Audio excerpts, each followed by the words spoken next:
The Blast from Our Past Network.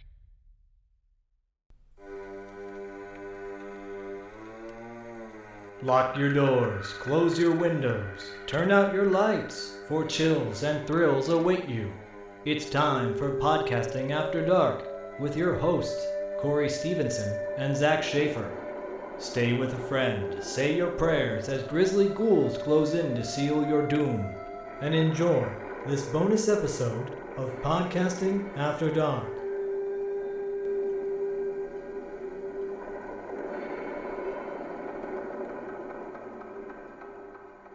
What's up, everybody? Welcome to this week's episode of Podcasting After Dark. I am one half of the pad team, Corey, aka Sleazy C. And joined with me is not Zach. I am doing another solo video game review, kind of like the one I did for Evil Dead, the video game, and Ghostbusters Spirits Unleashed. And this time I am going to be talking about Aliens Fireteam Elite. Came out in 2021.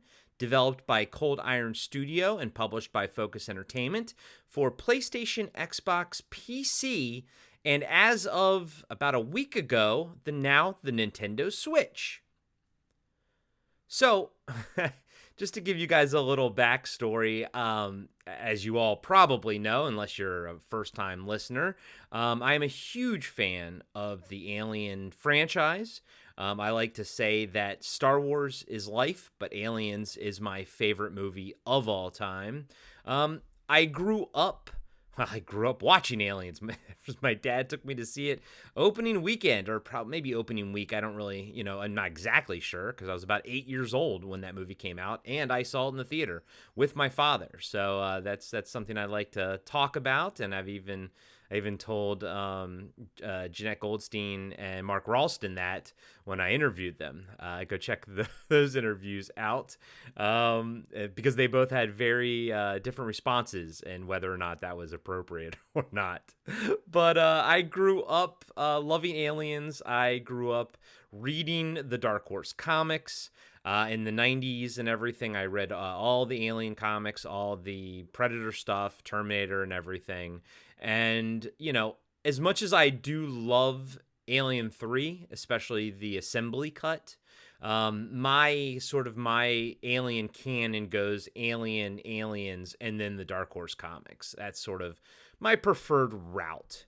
But, all that being said, I've also been playing Aliens video games my entire life as well. I loved, if anyone remembers the Alien 3 one for Super Nintendo, it was fantastic. Remember the Aliens vs. Predator for Atari Jaguar. I still have my copy of Alien Trilogy for the PS1.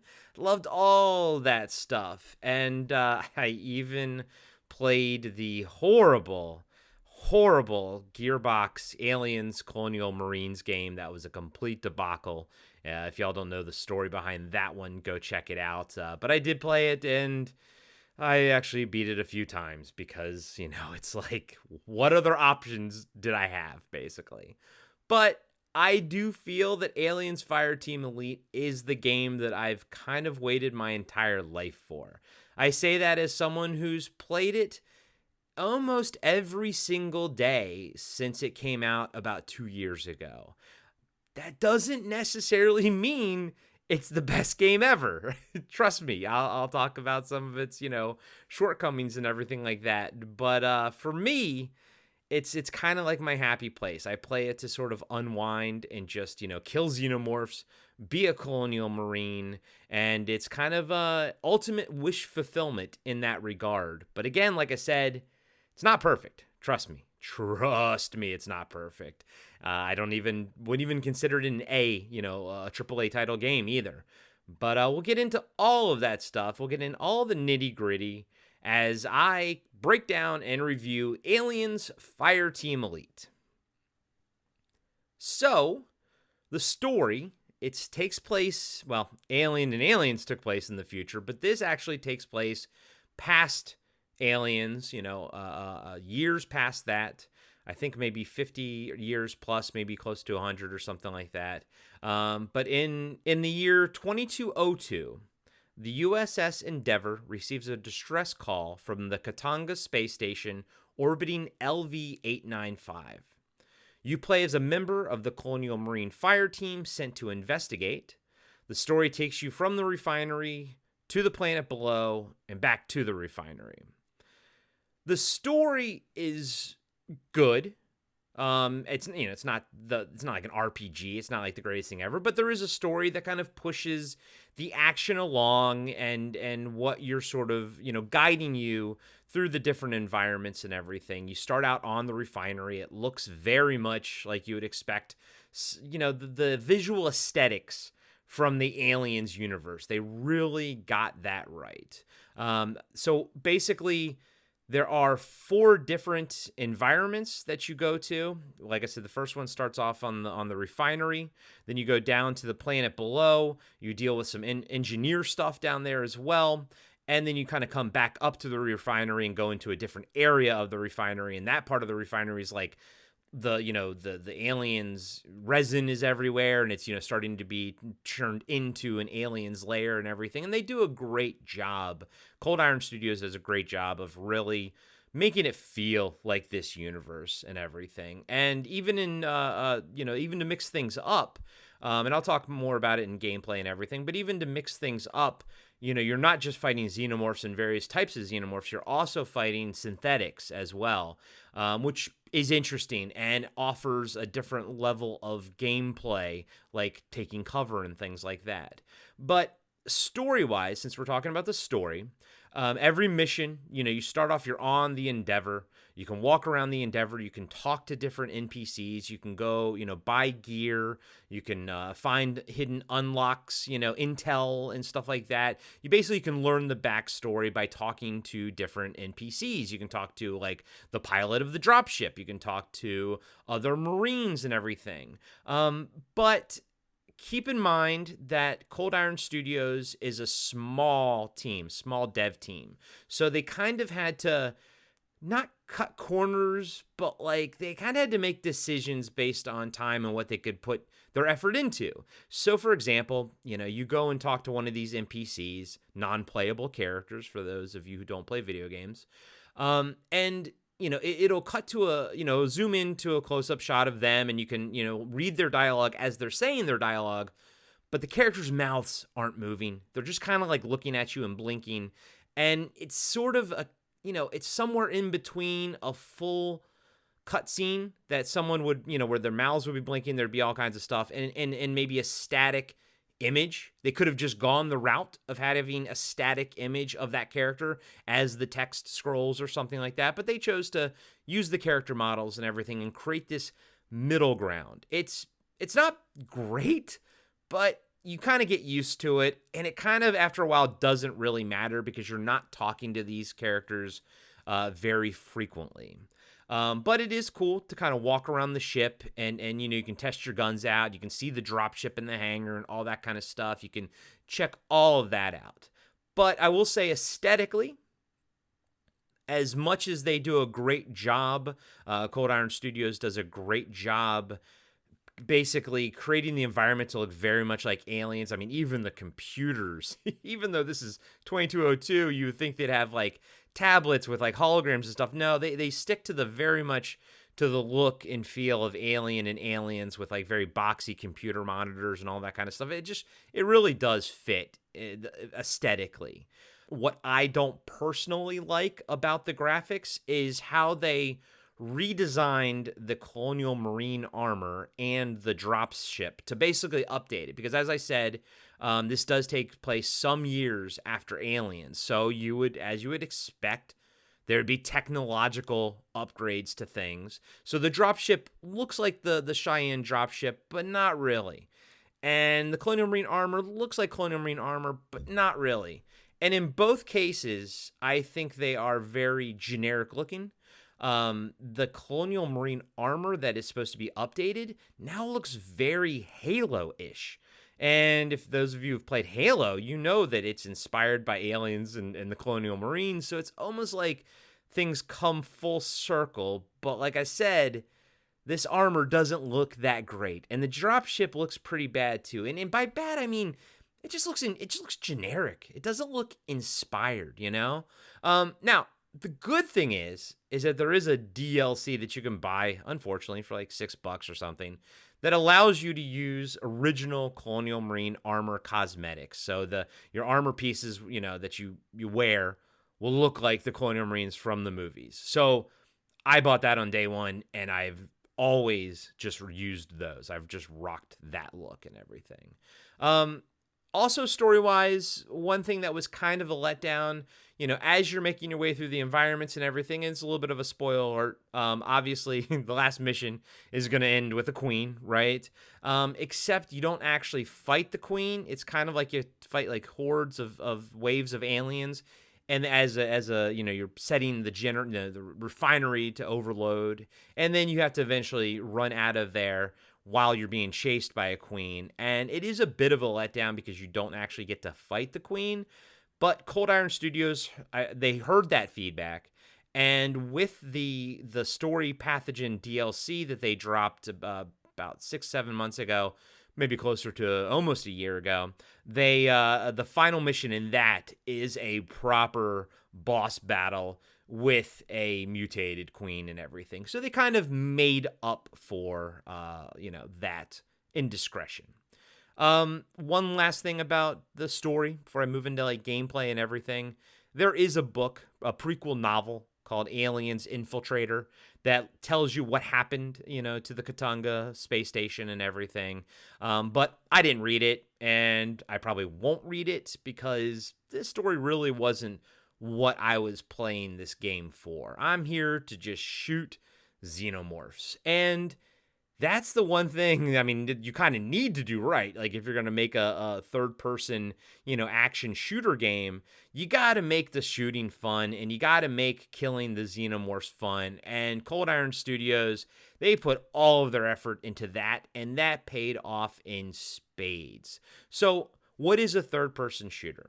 You probably have heard of first-person shooters, where essentially the screen is your eyeballs, and you're just looking down the barrel of a gun and everything. Here, the camera's pulled back. You're able to see your Marine. You're able to, see the other Marines with you. And, when you aim down the sights, the camera can kind of zooms in a little bit, but your character's still in the frame and everything. So that's what a third-person shooter is. This game is a multiplayer shooter. So it's going to be you and two other teammates that you can either play with, online, that you can, find online. It doesn't have couch co-op. Or if you go solo, it fills those two slots out with bots. Now, they're dumb as bricks, but they can get some of the job done, and you can pretty much make it through up to the last two difficulty levels by just soloing it with bots. But if you want to play the last two hardest levels, you're going to need to find people online to do it. It's just the way it is. Because also bots don't have any specialties, like no class roles, whereas you play a class, and I'll explain those in a minute, but if you're playing with other people, they're also going to be classes as well. But here, the bots will just be sort of generic-looking. Well, they're not generic-looking Marines. They actually look like synthetics. Their skin is white and everything, and there's two versions. There's an alpha and beta, and they just have grenades and pulse rifles.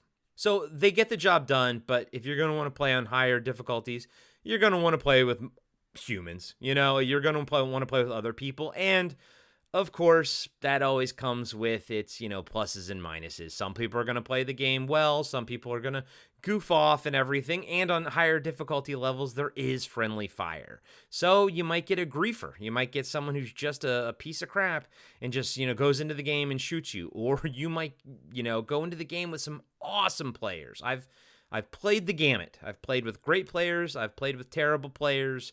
And I've played with bots a lot. And I got to tell you, there's nothing like playing with good players that know what they're doing. And there's nothing worse than playing with griefers and everything. So here's how this game's going to kind of play out. Like I said, there's 4 different environments, 4 different locations, and there's 3 stages per location.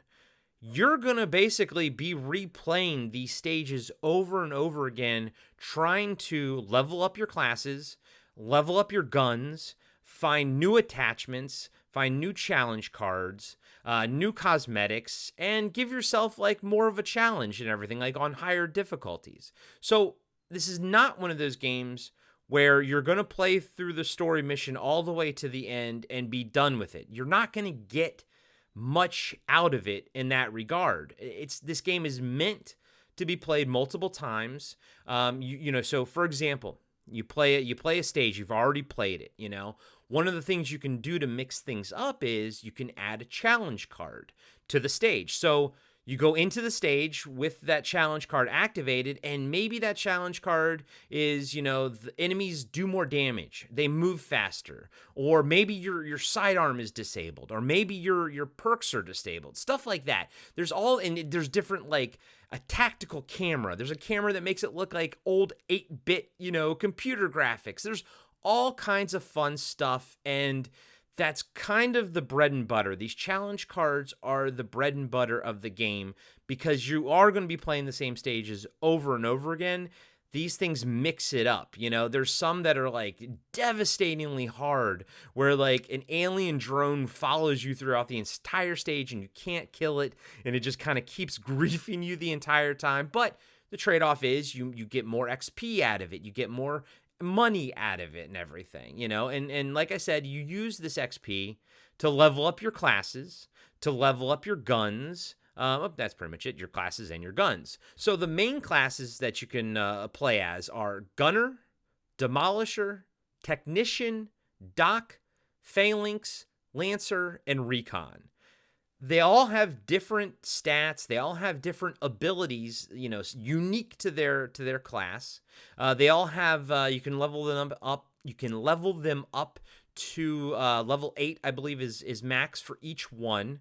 And once you unlock those, you can actually kit them out with different modifiers as well. So, for example, your gunner has, grenades and another ability that's like this overclock ability that makes you, like, your gun have faster shooting rate and stuff like that. You faster reload. It's kind of like a buff, a limited time buff. But you can tweak things. So you can add force multipliers to your grenades, making them stronger. You can, lower the cooldown time. You can extend the how long the ability is activated for and stuff like that. And so two people can play the same class vastly different. One person could spend all their points and values and everything into just making grenades stronger. Another person could spend it into making the overclock last longer and the cooldown is quicker. Some people could just balance it out. So you have a lot of options of things to tweak your characters and tweak your classes, and you're gonna want to learn each class. Some classes are much more valuable and higher, on higher difficulty levels. Like the Recon class becomes very invaluable because as the difficulty goes up, finding ammo goes down, the enemy damage goes up. So like Recon, one thing Recon does is when you activate its ability, it drops ammo for the team. And that, if you're going to run insane or extreme level, somebody has to be a Recon. It has to happen. You have a Demolisher that gets to use the smart gun. And they have all kinds of different smart gun variations that you can have up to, the original smart gun. It looks exactly like it, sounds exactly like it. And then different classes can hold different guns. So, your assault guy, your gunner, he'll have a rifle and a CQC, like a close quarter combat gun, like a shotgun or a pistol. And pistols are different as well. So, and then the technician may have pistol and a CQC. So they're like much closer up, but they have a turret that they can put down. You can also tweak the turret. The Demolisher has rockets they can fire. You can tweak them as well, and this like ground burst device that kind of knocks all enemies back. And then rifles. You have pulse rifles, various other rifles like burst rifles and stuff that look kind of like pulse rifles and things. And for the most part, all the weapons feel very aliens-esque, feel very Colonial Marines-esque. The burst rifle looks like a modified pulse rifle. But for the most part, if given the option, I pretty much run a pulse rifle because it's a pulse rifle. It's my favorite gun of all time, and it sounds perfect. You can also put attachments on your gun. Every gun can have 3 attachments, so you can change how the guns behave as well. There's a lot of customization in that regard. There's some minor cosmetic customization that you can find, which gives replay value. Find hidden chests in each level. Every time you go into a level, there's one chest hidden somewhere, and if you want to find it, you can. But for the most part, you're not really going to be exploring these levels too much. They are very point A to point B. There's a couple times that they have paths that go around differently, but you still end up sort of in the same location, and the variations are nice, but you're going to see the same environments over and over again. What's bringing you back is, finding the hidden cache, leveling up your guns, finding new, attachments, finding new perks, things like that. And then just the fun of just killing xenomorphs. So you're not just fighting, warriors, you're actually fighting a bunch of different kind. There are runners that kind of think about Alien 3. It's kind of like that Alien. There's warriors, there's crushers, there's poppers. They just explode into acid and everything. There's spitters, there's praetorians. All of them have different, critical hit locations and stuff. So one might be the head, one might be something else. One thing I really did enjoy about this game is that it really puts into perspective the size difference and just the sheer power of the runner xenomorph versus the warrior xenomorph. And they explain it in game, and this is kind of how canon in the Aliens universe is now, is that the warriors come out of humans, the runners kind of come out of animals, 4-legged animals, and so on. And retrospectively, as hard as it is to kill a singular warrior in this game, kind of puts into perspective, how the team, from the Sulaco got creamed. Because they fought an entire hive of warriors. It was wild, when you retrospectively sort of put that into perspective. But the great thing is that there's no shortage on these stages of different aliens types to fight, and they behave differently. And when they come at you in a swarm, they're fun. They're running on the ceiling, they're running on the walls, they're popping out of grates and everything. So, you really do have to keep your head on a swivel, and you have to look up, down, left, and right. And, you can get pounced on. You have to do a little mini game to get them off of you. You can get picked up by a warrior, and he's trying to, grab your face and everything. You have to hit buttons to kind of break free of the grapple and whatnot. And, the Praetorians just get harder and everything, and it's a good escalation. And just killing the xenomorphs, watching them pop, watching them get shot by pulse rifle rounds and stuff, it's satisfying. If you're a fan of Aliens, just the action of it, this does a great job of replicating that. Of course, there are eggs, there are face huggers. If they jump on you, you have to, again, another mini game to kind of throw it down and shoot it and everything. It's a ton of fun in that regard, especially if you're an Aliens fan. And keep in mind, this is not like Alien Isolation, where that game was very much, a stealth-driven game. This is an action game. This is more like Aliens versus Alien. So this is, you're going to be firing off rounds constantly. And it's always satisfying, and it's always a good time. So you don't just have, the challenge cards to mix things up. You also have daily and weekly tactical opportunities. These are kind of things like kill 100 xenomorphs, and then you get XP and credits and stuff. You can go and you can buy new guns in the store, but, for the most part, you have to find them in the wild and stuff by completing missions. You have a higher chance of finding better weapons the higher difficulty level that you complete a stage on, but obviously you also have a chance to die. If you die on that stage, there is no checkpoint in the stage. Each stage roughly takes about 20 to 25 minutes to book through. If you go down, your teammates can revive you, but if you don't get revived, you die, and pretty much, you lose the XP and stuff, but the big thing is you lose the challenge card. If you were using a challenge card on that mission, you lose that. That gets burned if you die. It also sucks if you have a disconnect, playing an online game and it disconnects. You'll also lose the challenge card there as well. But you can buy more challenge cards. You can craft challenge cards and stuff like that, and have fun with it. I have challenge cards that I like to use. I have challenge cards that I never use, and I just kind of burn them and try to get ones that I do use. Some of the better ones are like ones that like make your abilities like their cooldown time in half, or their abilities double in strength. So if you're running like a Demolisher and you have Rocket set, and you run that challenge card, and doubling their damage, you can do some good damage and everything. Like I said, it's so much fun to shoot these xenomorphs because they sound great, and so does your pulse rifle. And in general, the sound design for this game is fantastic. Actually, the music is so good that it was nominated for an award. So that, there is some real high quality stuff going on here, even if it's, a smaller dev team.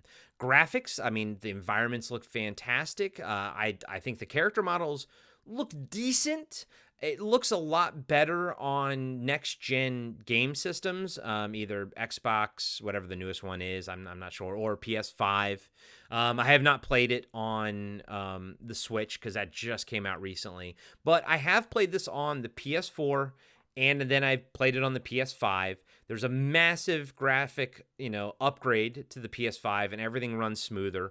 But this is not a AAA title. This is not going to be Call of Duty Modern Warfare level graphics. They just don't have the dev team for that. But what they do, they do well. I do love the environments, and like I said, I love the sound effects. The pulse rifle sounds amazing. The xenomorphs have a very satisfying pop, when they explode and everything, and it's just like a ton of fun, and then the whole time, there's VO characters are talking to you over the headset and things like that, and I've heard the same dialogue a million times at this point, but it's not bad. It does its job, and like I said, it gets the job done. But the gun models, fantastic. Like the guns, like how they look. The smart rifle, the smart gun looks amazing. The pulse rifle looks amazing. And the attachments, look cool. Like you got your standard issue pulse rifle. You can put on a new clip that'll do something different. Maybe give you modified armored piercing rounds type of thing, and it cosmetically looks different. There's a scope. You can put like scopes on it. You can see them. They are cosmetic, and like new barrels. You can also find like shaders, like cosmetically speaking, you can find shaders for your guns. You can find decals for your guns. You can get like emotes for your characters so they can do funny things. But I do wish you could do shaders on your armor. I do wish you could apply like decals and cosmetics to your armor as well. I feel like that's kind of a missed opportunity because, in Aliens, all the Marines' armor was decorated individually by the actor and everything to kind of give their character more personality. So I really wish you could do that here. But again, I have to emphasize that, Cold Iron Studios is a smaller dev team, and I do believe that they put their efforts into the places that matter. And that's, the gameplay, the guns, and the aliens and the way they behave and the way they move. That's what keeps it engaging and fun. There is DLC for this. Most of it is cosmetics. You can buy, cosmetic DLC, that's fine. If you don't have it, it's okay. I bought it all just to kind of support the dev team. Some of the cosmetics are really cool. Like they have those, man, you guys remember in Alien 3 at the end when those Colonial Marines sort of were coming with Lance Henriksen to get Ripley and everything, but they kind of had that weird puffy looking armor. I don't know how to explain it with these goggles and stuff. Like that's DLC. You can have your character look like that. You also can buy DLC to make your characters look like original Colonial Marine armor, and that's pretty much what I've lived with, ever since, and it also applies to like the smart gunner. So for example, you have a smart gunner, obviously looks like a smart gunner. If you guys remember how like Drake looks, he has a different armor set. The classic smart gunner looks like that. But then say, for example, you're running, with your technician, you're running the classic Colonial Marine armor. Technician version, their sleeves are going to be rolled up and whatnot. But then the recon version, their sleeves will be rolled down, even though it's the same looking armor and everything. So they do nice little variational changes and things. And of course, you can have like a helmet or mask, or and you can have fun like giving your character the standard Colonial Marine armor, but then having their helmet not be a helmet, maybe the targeting headset that Drake and Vasquez use, stuff like that. So you can have some fun with it, and you can tweak your characters to, have a beard, male, female, how they look. But, there's kind of like 10 different looks pretty much is it. It's not like massively, cosmetic, it's not like, you're not like being able to like mess like with the size of the nose and stuff like that. You're kind of limited with what you got, but I've seen people have fun with it and do some fun stuff. So the DLC, most of the DLC packs are kind of cosmetic and things like that, but there is a story DLC pack called the Pathogen DLC. It comes with 3 new environments. The story is a continuation of what you were playing, and or I should say not environments, but it's a new environment with 3 stages basically. And it does have a very satisfying finale where you actually fight a queen, but they're kind of mutated. There's a whole mutation thing going on story-wise. It all makes sense in the game, But like I said, there's other gameplay stuff, like when you're fighting the synthetics, there's a cover system to the game. So if there's something that looks like you can hide behind it, as cover, you hit a button and you sort of duck down behind it, and you can pop up to shoot via aim, or you can sort of shoot over cover and, blindly shoot with, obviously lower accuracy. It's not useful at all when you're fighting against aliens, because they're the xenomorphs, because they're just coming straight at you. But when you're fighting the synthetics, and, there is a stage in the middle that's very synthetic heavy, so it's fun.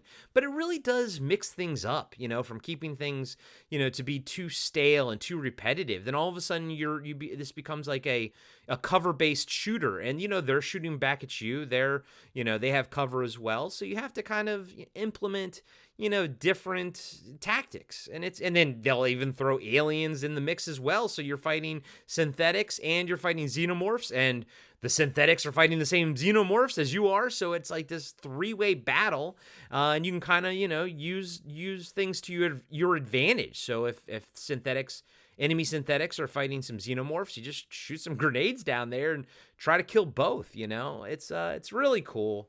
I think Cold Iron Studios did an admirable job correcting Aliens Colonial Marines. This isn't as story-driven as that game was, but I think that this delivers the experience that people wanted, myself included, from Aliens Colonial Marines, which was about, at this point, I don't know, like 10, 12 years ago.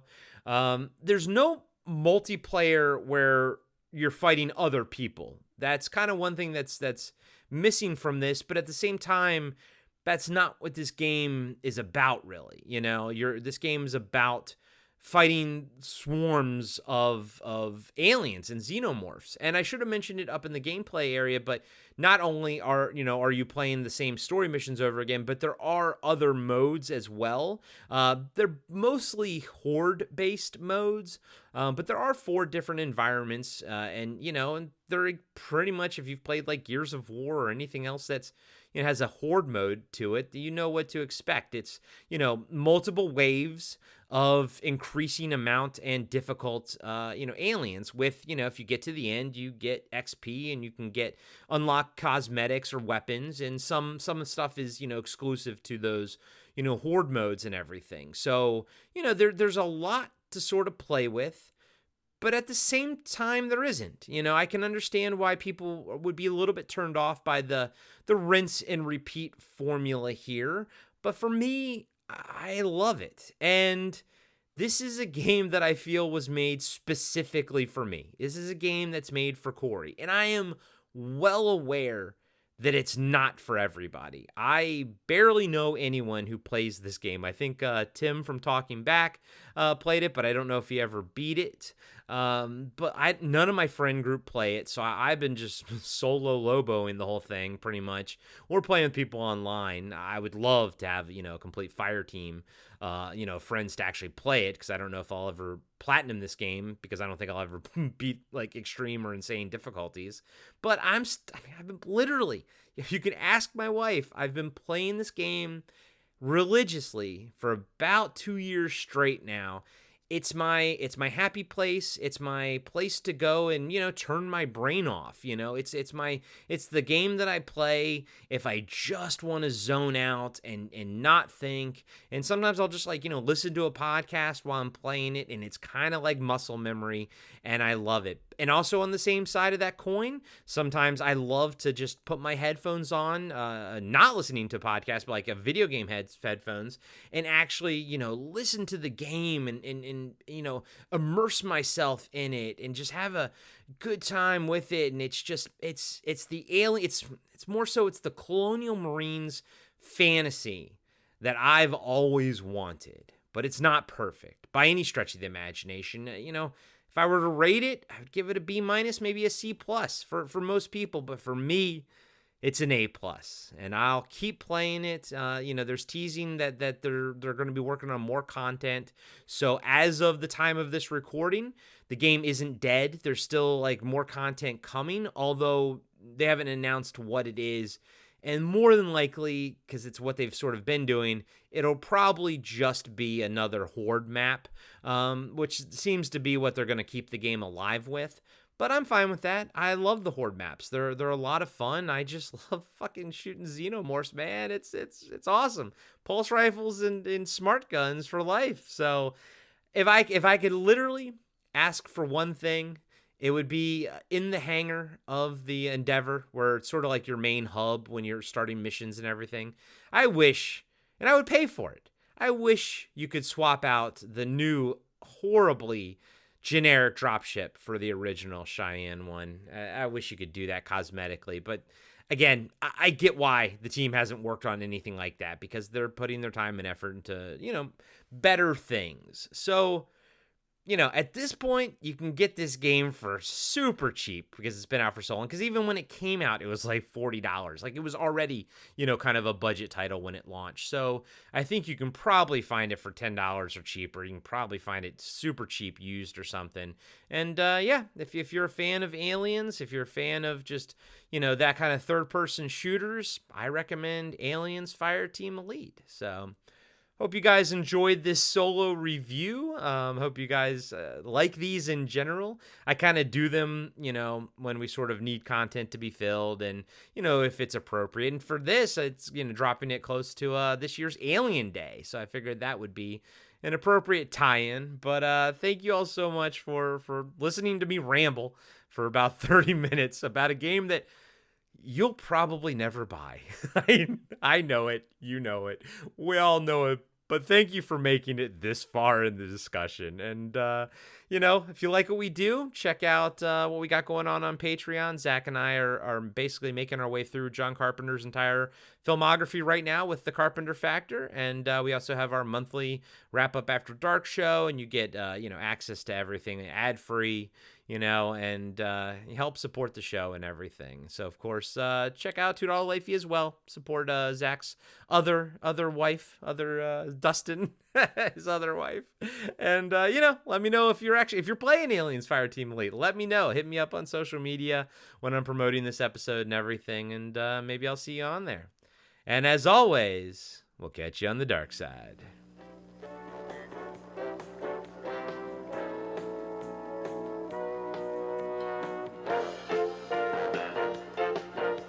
Be sure to subscribe to Podcasting After Dark and give us a 5-star rating on iTunes.